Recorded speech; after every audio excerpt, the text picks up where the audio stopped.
Welcome back to DIVEBOMB IndyCar Podcast to kind of give a little bit of a news roundup over two significant announcements in the IndyCar paddock in the last couple of weeks. We've got the news that Dreyer Reinbold are returning full-time to the series as of next season, but the latest announcement is the introduction of a new car to be launched, or to be raced, I should say, in 2028 and beyond. Long time overdue. We have had 15 years of the DRR DW12 with a 16th year ahead of us in 2027. But in 2028, we'll have a new chassis, once again manufactured by DRR, the IR28. IndyCar's latest chassis with loads of features and updates and all sorts of talk about in a jam-packed announcement. So we're going to delve everything to do with the IR28, all the key updates, the kind of key talking points, the key additions to the chassis, and kind of just our thoughts on what it might do to IndyCar for 2028 and beyond. Pretty funky looking car, Archie. What were your kind of first initial reactions once you saw the renders?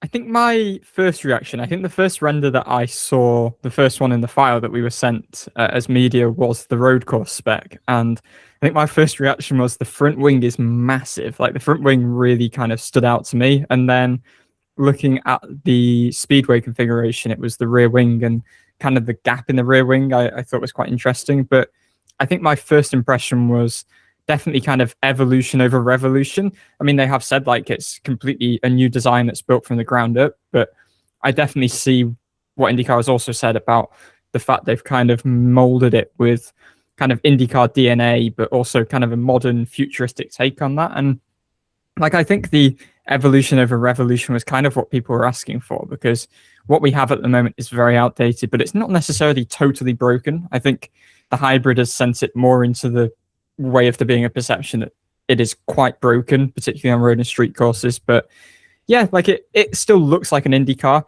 I think there's also particularly the road course spec, like a bit of an F1, F2 kind of look about it as well. But it's funky. It looks pretty slick. Like I quite like the look of it. And yeah, it is kind of a modern take on an Indy car, I think, which is kind of their intention. I think my first impression was that that's kind of come to fruition with these first renders that we've been shown.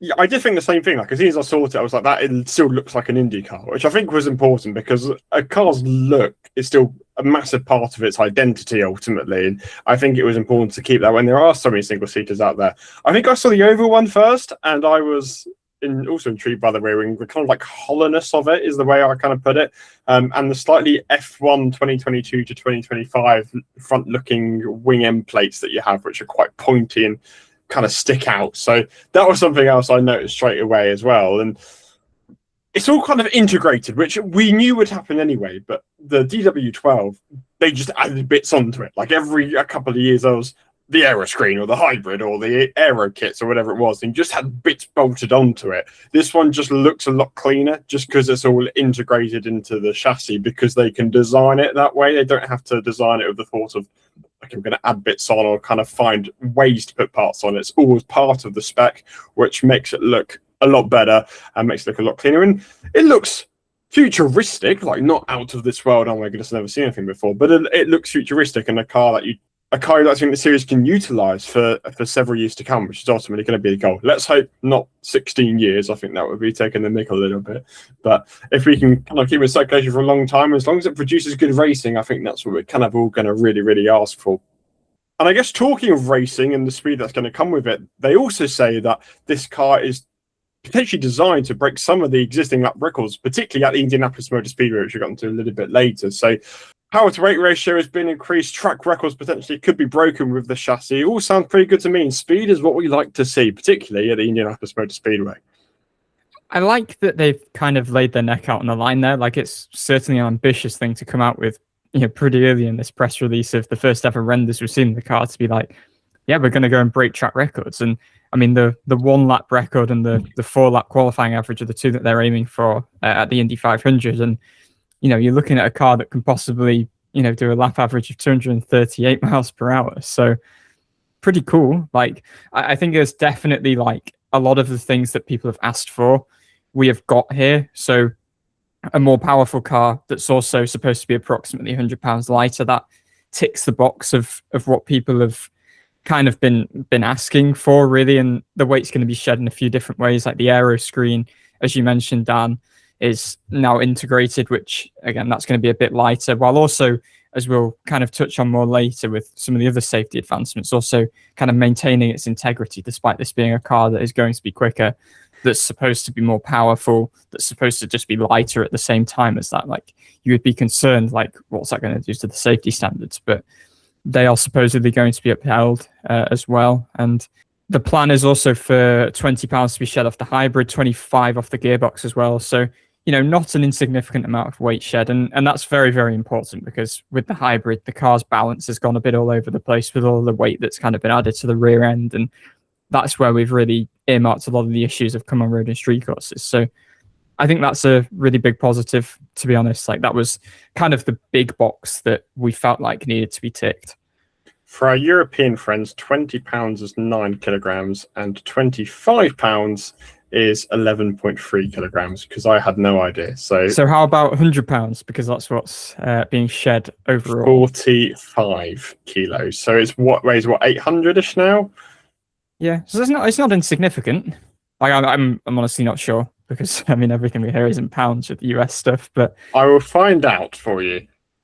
Yeah, that's not insignificant though. But I guess just to kind of continue nicely on from kind of the track record, just single lap speed kind of thing, like, there's clearly an intention as well here to improve the racing as well. There's a big emphasis seemingly being put on making it easier for cars to follow through corners, including kind of back in the pack as well. I know obviously on ovals, like at IMS, it's been a thing for a long time that, 3 or 4 cars back even, it's quite hard to pass. I don't know whether that'll be something that can totally be solved with this change of package, but certainly road and street courses, I think the intention is that the impact of dirty air is going to be negated a little bit. And I mean, I think what they said on the super speedways, so I mean, as we are only the Indianapolis Motor Speedway, of course, given we don't have any other super long ovals, Nashville doesn't really count, that they're aiming for kind of maximum downforce while limiting drag. And we're not engineers, like, we don't know any of the real technical specifics of this car. I'm afraid if you come to us for that, then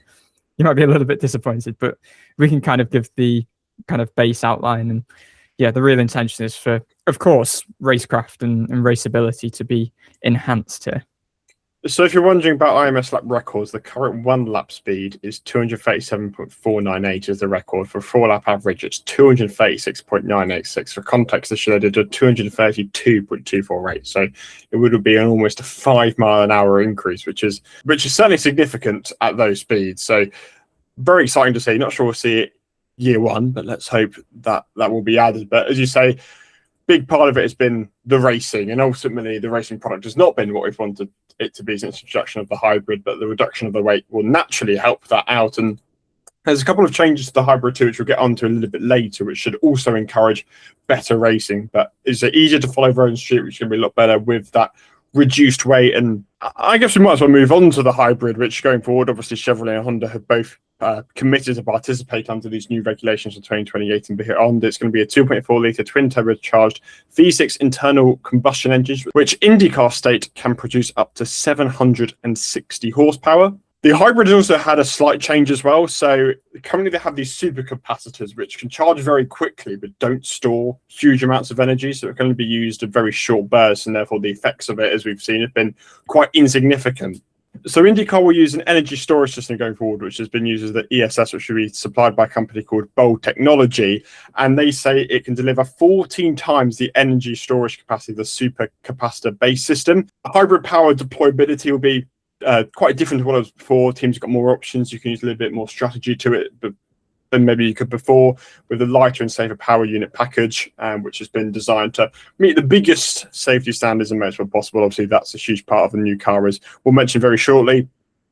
X-Track is going to be creating the transmission, the gearbox for the new chassis. Archie said a little bit earlier, that's going to be reduced as well. So the main real thing out of this is the hybrid should be a much more competitive system than it was previously. It's not short bursts, which didn't really make a difference. It added a few miles per hour. This has 100 horsepower, and you can deploy multiple times throughout the lap, even on full throttle, for up to 7 to 8 seconds. This is a lot more efficient hybrid system than was in previously, and integrated into the car, it should be a lot better and create a lot more overtaking and better racing opportunities. And it's just important to note as well that IndyCar has actually partnered with a company called Helix, who are based in the UK. They've had a bit of involvement in motorsport with Formula One, Formula E, to basically just facilitate this kind of improved hybrid performance. This essentially refreshed kind of renewed hybrid design, which is still going to be located in the same place in the bell housing. But I think it's pretty crucial, really, that it's not being retrofitted to a very old car that has not kind of got the features to compensate for where that weight is being added. Whereas now it's very much, and I think this is kind of what we've said all along with the hybrid.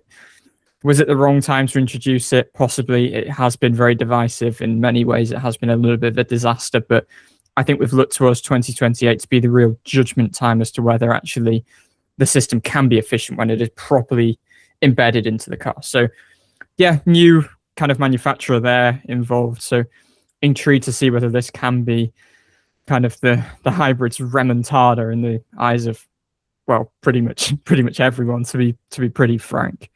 And I guess just segueing on, as we mentioned, the aero screen is also no longer going to be retrofitted and will actually be a genuine part of the car. And that's only one of the few safety things, many of which have kind of been maintained. So I know IndyCar outlined in their press release the roll hoop, side impact structures, kind of designs there obviously being carried over from the DW12, as is natural, but they've also been evaluating previous incidents from decades and decades with a goal, in their words, to exceed the more stringent of the two tests between their own safety specifications and the FIA. So whichever of those is the more stringent, they want to be exceeding that. So, you know, IndyCar's prided itself with the DW12 and how safe it is, and they're only going to continue there. And there are a few different things that they've earmarked that are new developments. The cockpit, one of them, which, by the way, is going to have less kind of knobs and handles in them. Anti-roll bars, for instance, are going to be electronically controlled now rather than with kind of little things in the cockpit. The cockpit's also going to be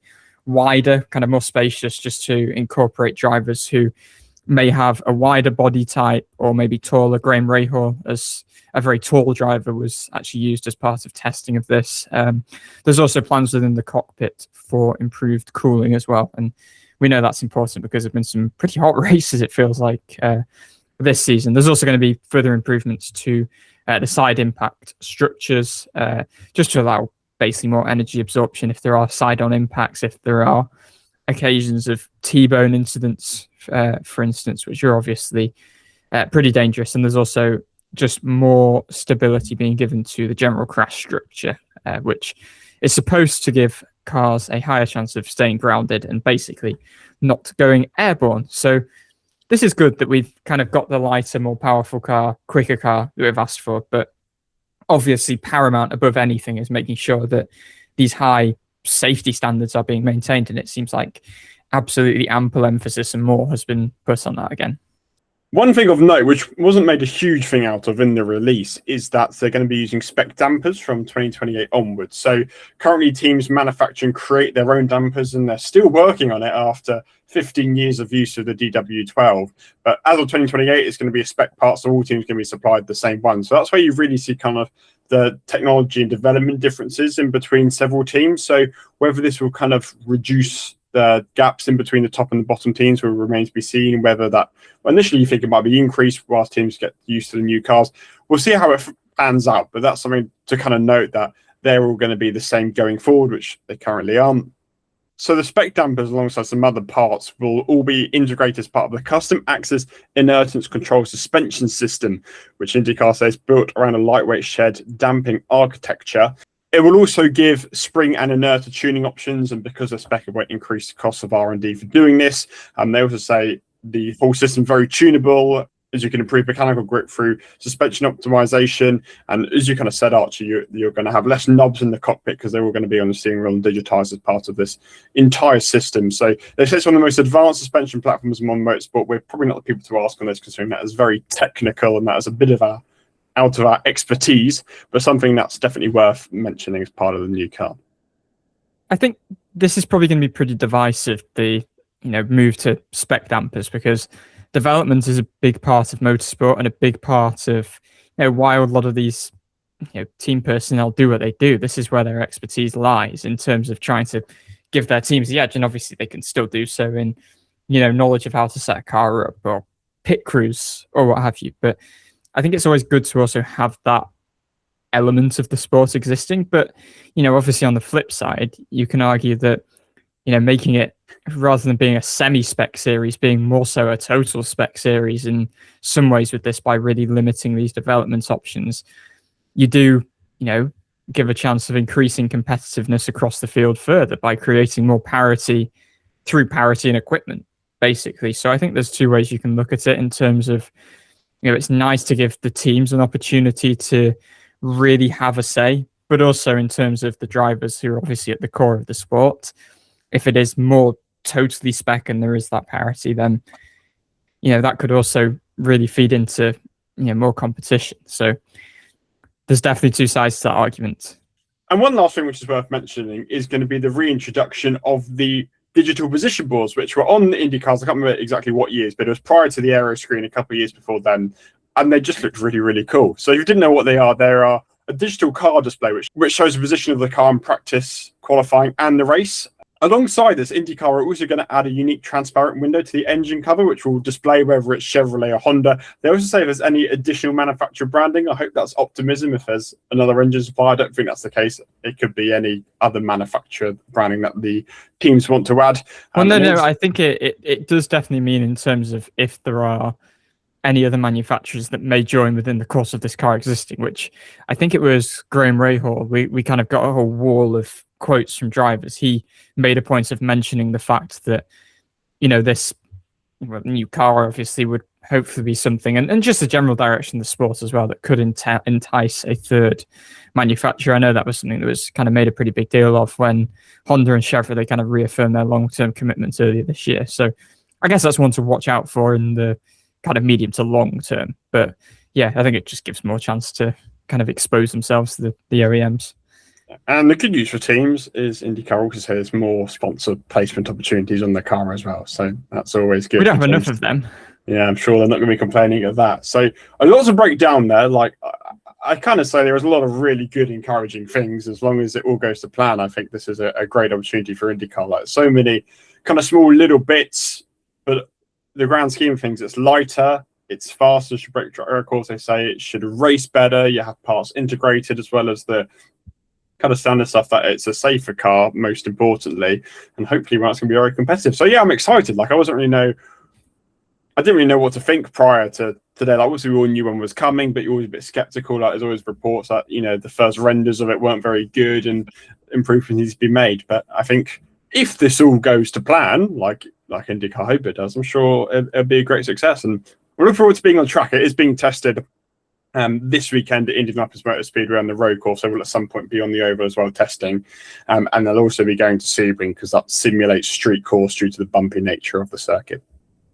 I think just to pick up on something you said a few moments ago, like it is cool, like all the little details. Like, I mean, this was kind of before our time with IndyCar, but the digital boards, I don't think they worked particularly well last time. So hopefully they'll have found a solution. But, I joke about, we need more space for sponsors, but that's great. Like, can't have too many sponsors in a sport that's trying to grow. And I think we come from it, and it just suddenly made me think, like, from our British perspective, it's really amusing, like, how many sponsors are just everywhere. Like the IndyCar jerseys, for instance, like this suddenly, I don't know if we've raised this before, but it's so amusing. It's just like American sports jerseys are just like walking billboards, whereas like back home we'll be wearing a football shirt, soccer shirt. They'll have maybe one or two on the sleeves and like the main primary sponsor, and that's it. But yeah, I mean, obviously you can't have too many opportunities for that really in a sport that's trying to grow and hopefully gain more exposure. And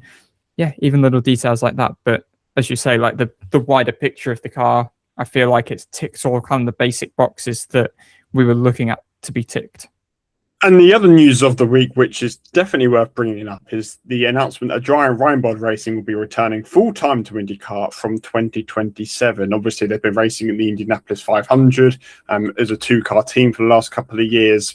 The team were last full-time in 2012, so it's been some time since they were last as a full-time operation, and they've bought a charter from Rahal Letterman Lanigan Racing, who will be downsizing to two cars. This is the first charter sale.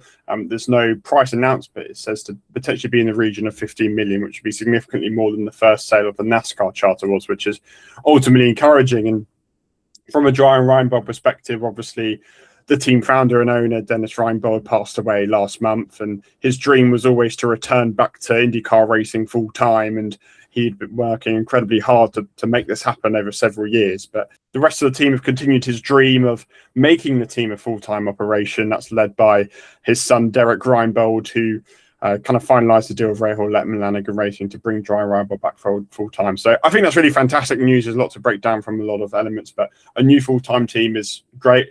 Having some movement in the charter system is absolutely superb. And it's just such a cool story to see Dreyer Reinbold continue the legacy that Dennis Reinbold had at that team for so long, kind of fulfill the dream that he wanted to go into car racing full-time so soon after his passing.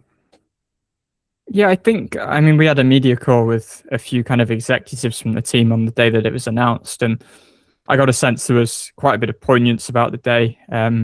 Derek shared a story that even as Dennis was being admitted into hospital, Derek, by the way, is his eldest son, he'd never stopped talking about it. Like, the only thing that was on his mind, even looking through the month of May when Dennis was unwell, like, all he was thinking about was this charter. So I think it's incredibly cool that they've managed, really in the month since his passing, I think everything really kicked off with RLL in June. They've managed to get this over the line and return full time. And this has been in the works now for, I think, 2 years, seriously, 2 to 3 years. They've kind of been really talking about getting back full time. I think that, obviously, as you say, they stepped away getting on for a decade and a half ago, but that ambition has really grown. I think they've explored a few different avenues. Obviously, we saw them partnering with Juncos Hollinger Racing in May for the Indy 500 and forming a bit of an alliance there, which may kind of be a bit of a blueprint for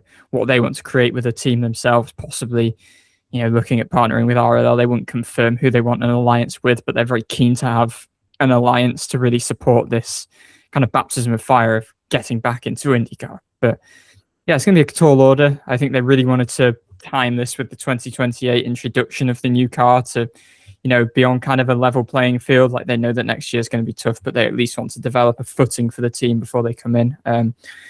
We'll play in a couple of clips in a moment, but they are kind of targeting a veteran driver as well who can just bring that experience and that know-how to get them going. I think, Connor Daly's someone who's mentioned in reports, and I feel like that would be sensible. He's kind of got a bit of a basis with the team already from running with them in May, and would just make sense. Someone with experience and more experience than any other driver ever with such a variety of teams.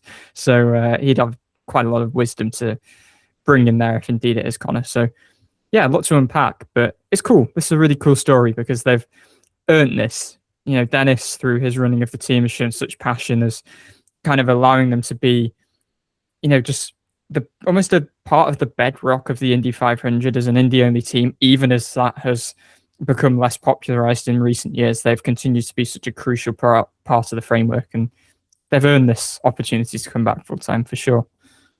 Other things that are really worth noting is they haven't yet committed to Chevrolet or Honda. They currently run Chevrolet engines at the Indy 500, but there's been suggestions that they might move over to Honda. But the seniors of the team were willing to confirm that at that point. They are potentially looking at going to 2 cars or even more in the future. However, they've obviously got to see kind of how the first couple of years go and have to wait for the opportunity. Like, a lot of it is finding an opportunity as somebody who wants to sell a charter, which ultimately isn't too common because IndyCars are a series that's only growing in value and the charters are only kind of increasing in demand. They're also not committing to cars at Indianapolis 500 next year. They obviously have this one, but they haven't said if they're going to add a second car or more. The intention seems like they will have a second car like they usually would, but didn't commit anything at that point either. And obviously a big challenge between now and 2027 is going to be trying to find personnel to run for the team. Obviously, they've got some full-time employees already as part of that program, but a lot of the Indy 500 team is just kind of brought in from a lot of different places. So they're kind of working on that already because it's a big project to organize a team of mechanics and engineers so quickly. So they're already getting calls from various different engineers and mechanics to be part of the program. And that's obviously something they're going to be working on in the next couple of months. I think there's certainly no complacency in terms of how big a task this will be because, all the personnel that they have had on board have been very specialized to the 500. And this has been, as we've said, for the best part of a decade and a half now, they've been having personnel solely focused on that. So to now have to go to I mean, even the shorter variety of ovals, but particularly road and street courses, they're going to have a whole new kind of department of people who have that sort of expertise or have this more well-rounded expertise. And that's not to say people who they've had on board for the 500 can't also do that and dovetail. But yeah, it's going to be a big old undertaking. But this really just increases the scope of what's possible for this team. I mean, even on a commercial front, they were very keen to kind of outline the fact that their partnerships department, and they've had partnerships that are very, very long lasting. As long as the time that they've been indie only, but there's obviously a bit of a ceiling to that. And now there's this scope to really kind of expand further than that. And yeah, just exciting times. Like, I think they mentioned that possibly there's interest in kind of getting a bit of outside investment to help this, because financially this is like nothing they've had in a long, long time. But I think there's ambitions there. Like, they know that next season, I think they said like top 15 in the championship would be amazing. They still want to be really competitive and aim to win the 500, as is genuinely been possible when they've been in Indy on the entry. We saw Hunter Ray in 25 come so close. If it wasn't for just running a little bit short on fuel, Daly this year was super, super competitive. So we know that they can be a really, really serious outfit, and RLL really respected that in kind of giving them this opportunity.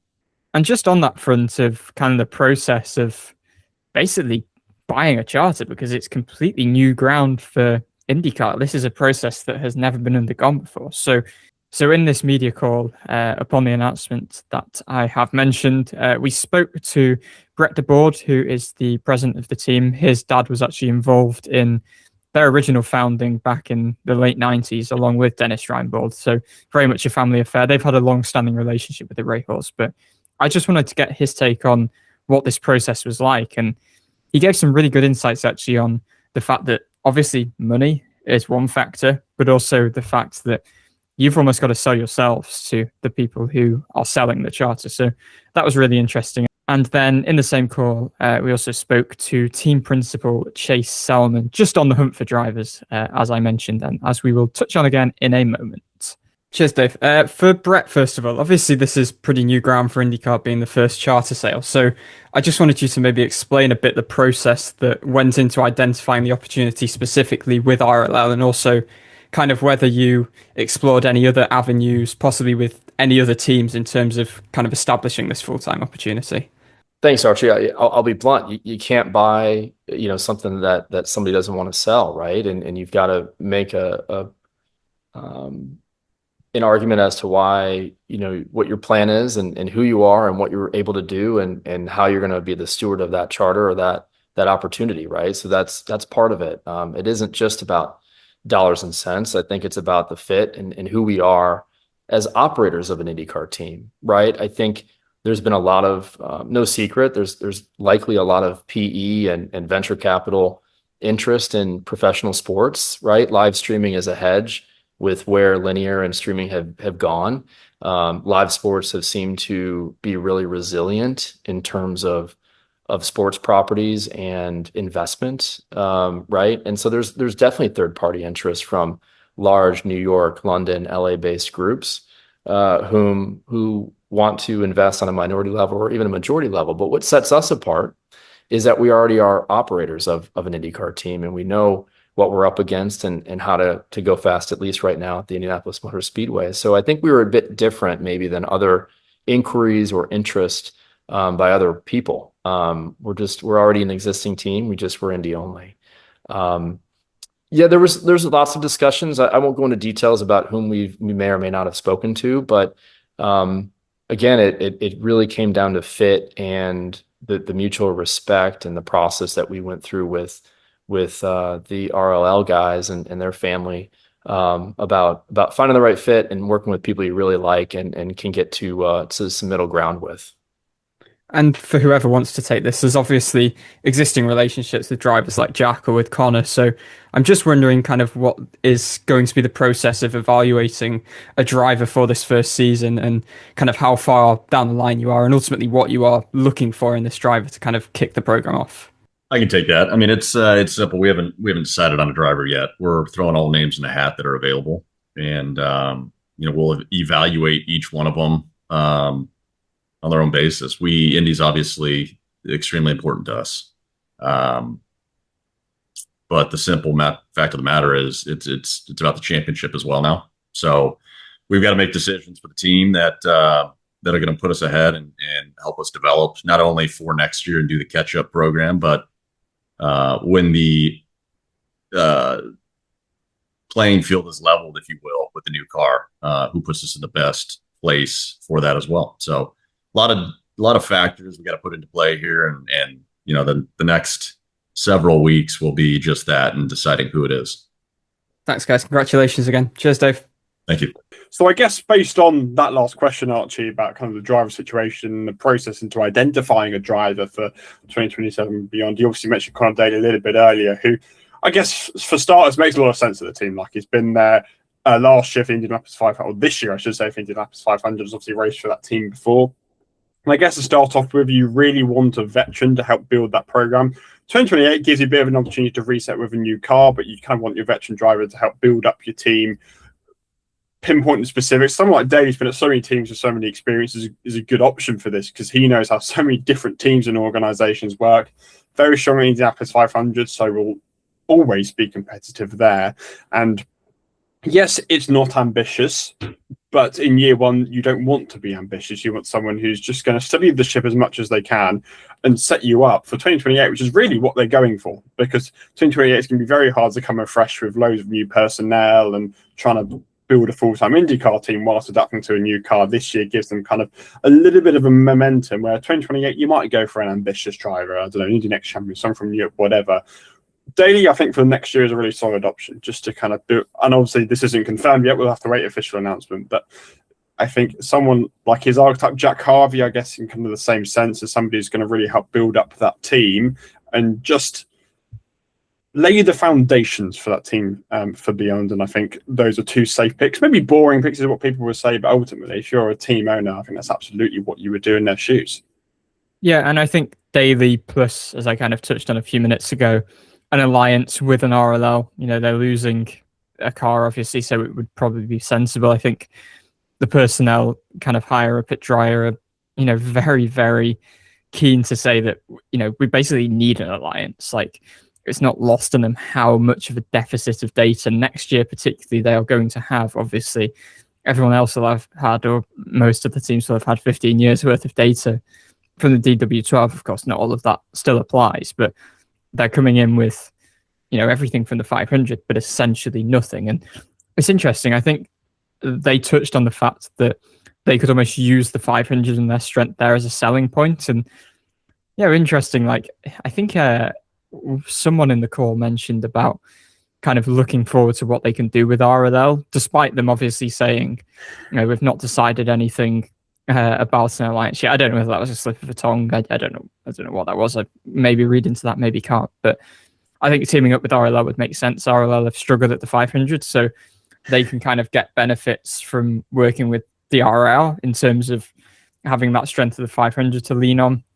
And also then by the same token, you know, Dreyer can then lean on RLL and what they kind of some of the expertise, you know, in the wider season. You know, RLL have been very strong on road courses, for instance. And I think they also mentioned, you know, there's this very kind of partner heavy focus as well. Like we saw with JHR, that was also commercial as well. Like we saw a Dreyer and Reinbold sponsor on VK's car. So there's definitely a lot that can work there from that alliance standpoint. So I think they're just being really, really sensible with the way they're approaching this transition. I was really genuinely very impressed when we kind of heard them talk for half an hour, 45 minutes or so last week. And the relationship with RLL goes back a very long way. 2023, when Stefan Wilson was ruled out of the Indianapolis 500 because of the injury that he had in Monday's crash. The first person they called was Graham Rahal after he'd been bumped. They considered nobody else. Dennis Reinbold had a meeting with Bobby and Graham Rahal and discussed how it's going to work. And you considered no other options. Graham Rahal was always his first choice. So kind of from what was indicated, the relationship between the two teams does go back a very long way, and they have a very strong working relationship, which meant this all worked out. And as you kind of alluded to earlier, RLL have to trust who they're selling it to, and ultimately Dreyer and Reinbold have a proven track record. It's not like just selling to an international investor who wants to join IndyCar. It's somebody who's sort of proved what they can do and has an involvement of IndyCar, which I think is ultimately very important. before we end off, I do also want to touch on this from an RLL perspective, because ultimately that 3-car operation hasn't really worked since they introduced that third car in 2022. Since that point, so we're coming up to 5 seasons now, that third entry's only had 2 top 10 finishes. So that's not the standards that ultimately they should be competing at. Like, the team is certainly better than that. And in the time they've had the 3-car program, they've only had 1 victory. But 2021, they were kind of running the third car for half a year. But before then, they were winning 1 to 2 races every single year. Like, before that, 2014 was the last year that they had gone winless. And they've only won once in, 6 years of effectively running 3 cars. So kind of the expansion hasn't quite suited them. Like, I don't know whether it's stretch resources or... But like, kind of sort of Andretti, for example, they were expanding to 4 or 5 cars, and after they condensed them, we've seen them become a little bit more competitive. And I wonder if that's kind of the philosophy that RLL want to kind of condense your staff, centralize resources, and have a proper attack at it. But because we see them constantly going through engineering changes on several cars, and there never quite seems like the team's stable. There's so many changes all the time, and the resources are also spread. I think the centralization of it by going down to 2 cars is something that'd be beneficial, just because they don't have 3 competitive cars at all, really.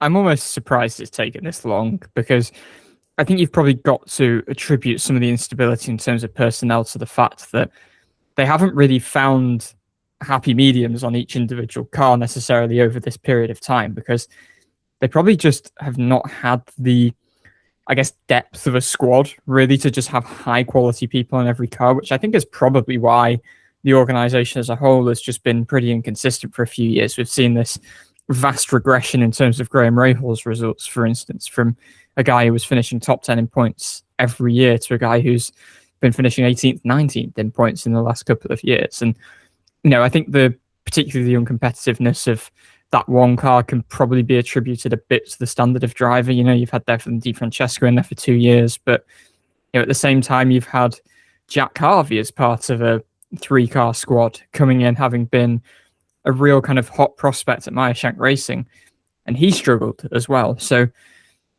I think it's kind of seemed a little bit doomed to fail from the outset. I don't think there were really any promising signs at any point, and that 1 car has been uncompetitive, but I think it has also had a knock-on effect on the whole organisation as well. And Mick Schumacher's come in this year, and we've seen an awful lot of drivers come over from Europe and do really well. We've seen Lundgaard come over and do really well for that team specifically. And to be fair, that was within a 3-car lineup, so that's kind of bucking the trend of kind of what I'm saying in terms of the whole team struggled, because Lundgaard really stood out. I think that's probably a reflection on Lundgaard as well as anything, but Schumacher's come in this year, and given the trend of drivers from that realm succeeding, it's been a bit of a shocker every year. And I think a lot of that is probably down to what he has had at his disposal in terms of resources. I mean, the amount of engineering changes we've seen throughout the year, I mean, it speaks for itself, doesn't it? So much needed move for that team, I think. And I think this is hopefully for them the start of more stable, better times, because it's just been a really rocky few years, even with the highs of, Lundgaard going out and succeeding as well. We've just not seen any real consistent quality across that squad for a good while. So this feels just a utterly sensible decision. And obviously, we'd expect Graham Reinbold to return to the team next year. Louis Foster is under contract for 2027, 2028, but it kind of feels like it's a little bit up in the air with kind of this reduction from 3 cars to 2. So more awaits there on what they're going to do, obviously, as well as Dreyer Reinbold's driver confirmation, as we said. So a lot of silly season news to come. It's all died down a little bit, hasn't it, silly season recently? We kind of had the peak of what was famous going on at last words, McLaren. mate. Yeah, but you feel like these kind of 3 weeks where not much is going on, teams might want to get their announcements. Well, I think people are going on holiday, to be honest. I don't blame them for the month from I don't know, the month from heaven and hell. It's going to be incredibly busy. It's also going to be great having racing every week. Great as a fan. 6 races in 5 weeks. Yeah, crazy. But we do have another week before Portland. Now, we don't quite know if we're doing anything next week, so stay tuned. We'll try and get something. We nearly didn't do anything this week. Yeah. This news came out, and it kind of... car news came at a good time. So, it came at a good time. Stay tuned. It'll likely be an interview if it is, but we we can't guarantee anything. Indy Next Debrief will be out later this week, so that's always worth a listen. Some silly season nuggets there as well. So some keep an silly eye season nuggets. The out. most unexpected celebrity, well, inverted commas celebrity you're ever going to hear in Indy Next Debrief. So that's a cool little nugget if you want to listen to it a little bit later. But yeah, that's a good show. So stay tuned for that later on in the week. But otherwise, it's all fairly quiet. So for this time, thanks very much for watching. Thanks very much for listening. And we'll see you next time.